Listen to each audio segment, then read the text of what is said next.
بزرگ تھا، اس کے ایک دوست تھے، وہ فوت ہو گئے۔ جب وہ دوست فوت ہو گئے تو 3-4 دن گزر گئے، اس دوست نے خواب میں آیا اپنے اس بزرگ کے پاس، دوست کے پاس،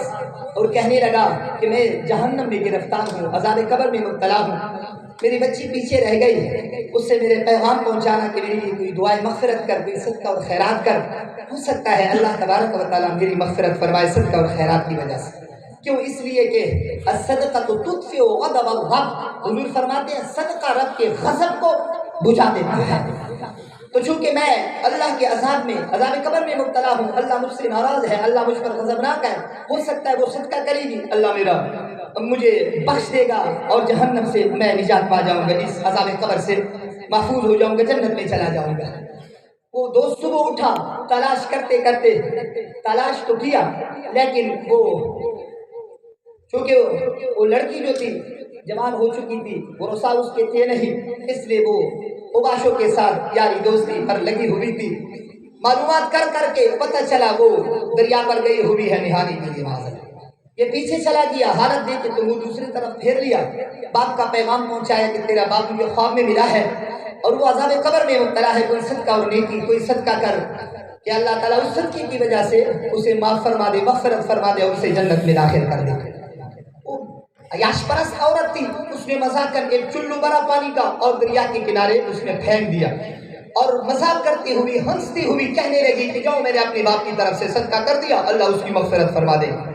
اس باپ کو، اس دوست کو، اس بزرگ کو بڑی تکلیف ہوئی، ایک اس کی حالت دیکھ کر دیکھنے والی نہیں تھی، اور دوسرا یہ مذاق دے کر، لیکن دل میں خوش ہوئے کہ میں نے اپنے دوست کے ساتھ جو وعدہ کیا تھا وہ میں نے پورا ہی کر دیا، کیونکہ اللہ کا فرمانا وعدہ کرو تو اسے پورا کیا کرو۔ الغرض جب رات ہوئی، رات کو وہ سویا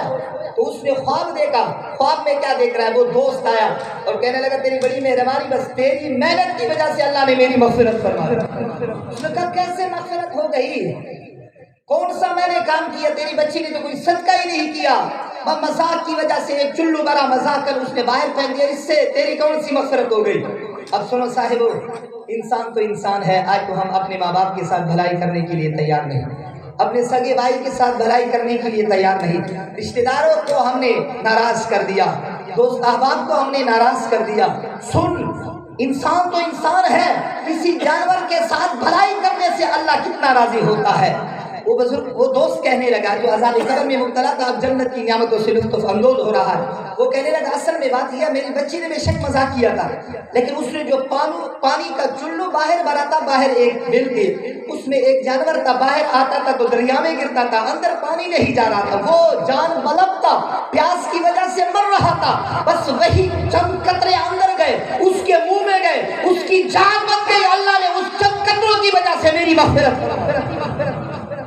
اب صدقہ نہیں کیا، ہم تو دے کے پکاتے ہیں، علماء تشریف لے کر آتے ہیں، بیانات ہوتے ہیں، ایسی محفل سکتی ہے، بڑے بڑے نیک لوگ آتے ہیں اور ادب احترام کرتے ہیں، اللہ تبارک و تعالیٰ کی رضا کے خاطر، حضور کی رضا کے خاطر ہم سب کچھ کرتے ہیں، مذاق نہیں کرتے۔ وہاں ہے مذاق، اور وہاں پلایا پانی کس کو ہے؟ جانور کو ہے، وہ بھی مذاق سے پلایا ہے، لیکن اللہ کا فضل دے، اس جانور کی جان بچنے، اس کی پیاس بجھنے کی وجہ سے اللہ نے اس آدمی کے گناہوں کو بھی معاف فرما دیا اور اس کی مغفرت بھی فرما دی، اسے جنت میں بھی داخل۔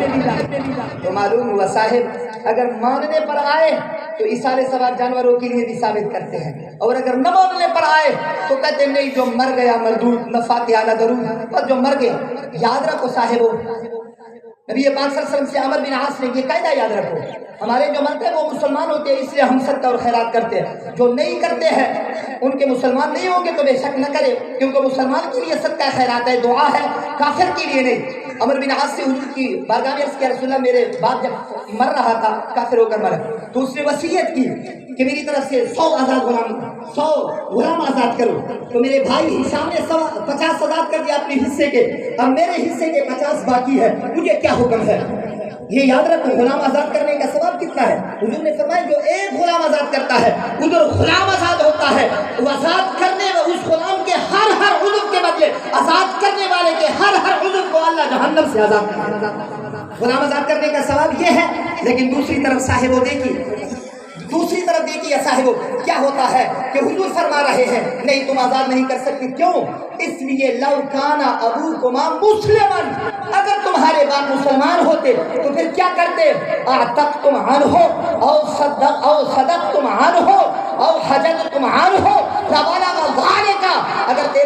تمہارا باپ ہوتا مسلمان، تم آزاد کرتے کسی غلام کو، ثواب پہنچتا، تم صدقہ کرتے ثواب پہنچتا، تم حج کرتے ثواب پہنچتا، لیکن چونکہ وہ مسلمان نہیں، ثواب مسلمان کو پہنچتا ہے، کافر کو نہیں۔ تو ہمارے ہیں مسلمان، اس لیے ہم دعائیں مغفرت کرتے ہیں۔ بنی اسرائیل بخاری شریف کی حدیث ہے، ایک کنجری جا رہی تھی، آگے کنواں تھا، ایک کتے کو دیکھا جو جان بلب ہے، کیچڑ چاٹ رہا ہے، وہ پیاس کی وجہ سے اس نے کہا میں تو ویسے بھی زنا کے لیے جا رہی ہوں، نفس کا منہ کالا کرنے کے لیے، چلو اس کی جان تو بچاؤں، سوچا نہ میرے پاس ڈول رسی، پھر خیال آیا اپنے دوپٹے کو رسی بناتی ہوں اور اس اپنے جوتے کو کیا بناتی ہوں، ڈھول بناتی ہوں، جوتے کو بنایا ڈھول، رسی کو اور اپنے دوپٹے کو بنایا رسی، چند قطرے نکالے کتے کے منہ میں ڈالے، بس اس کی جان بچ گئی۔ اللہ نے اسرائیل کو بھیجا، جا اس زناکارہ کی روح قبض کر، میں نے اس کی مغفرت بھی فرما دی اور اسے جنت بھی میں نے عطا کر دی۔ اب ان سے یہ فقیر کہتا ہے جو کہتے ہیں ایسی محافل سجانا رسالے ثواب کرنے یہ جائز، میں ان سے کہتا ہوں کہ ایک زانیہ عورت اگر کتے کو پانی پلائے، اللہ اس کی ساری زندگی کے گناہوں کو ان چند قطروں سے دھو کر اس کی مغفرت بھی فرماتا ہے، اسے جنت بھی عطا کرتا ہے۔ ان سے میں کہتا ہوں کنجریوں سے بدتر نہ بنو، اپنے مردوں کو اپنے کتوں سے بدتر نہ سمجھو، بلکہ کنجریوں سے اپنے آپ کو بہتر سمجھتے ہوئے اور اپنے خودشگان کو کتوں سے بہتر سمجھتے ہوئے ان کے لیے ایثار ثواب بھی کرو، دعا بھی کرو، صدقہ خیرات بھی کرو اور ایسی محفل بھی سجا۔